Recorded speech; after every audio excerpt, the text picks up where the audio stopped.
Le 20 mai 2023, Christophe Dominici aurait fêté son 51e anniversaire. En 2000, le rugbyman a vécu un terrible chagrin d'amour lorsque sa première épouse Ingrid a décidé de le quitter.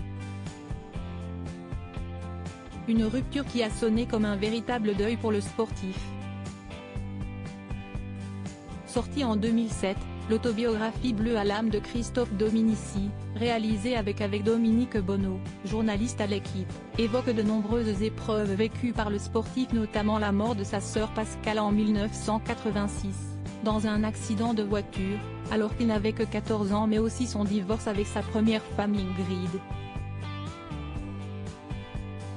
Selon les informations révélées dans cet ouvrage, l'ancien rugbyman aurait poussé à bout son ex jusqu'à ce qu'elle le quitte.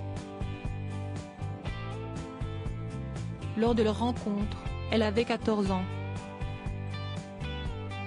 Lui était majeur. S'étant mis en tête de sauver son homme de ses démons, la jeune fille a souvent dû faire face à la froideur du sportif.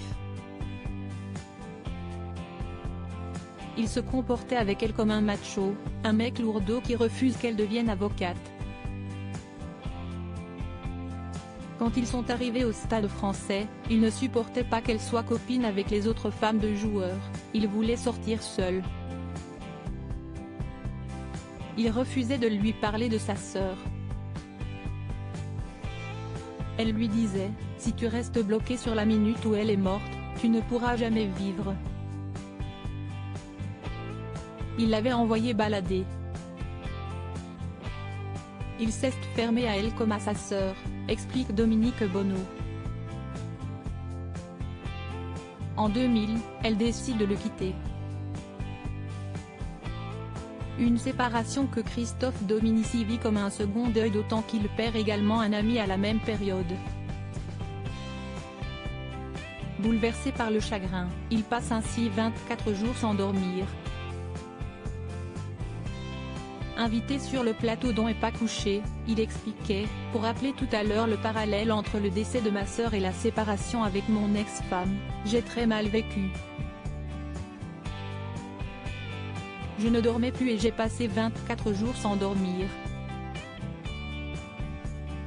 Je devais continuer d'être performant au rugby mais je n'y arrivais plus trop. Des médecins. Un ami à moi, Hakim Chalabi, qui est le médecin du PSG, m'a fait faire une cure de sommeil. Siesti, un sommeil artificiel pour se reposer, pour détendre les stress émotionnels et les émotions qui étaient à fleur de peau.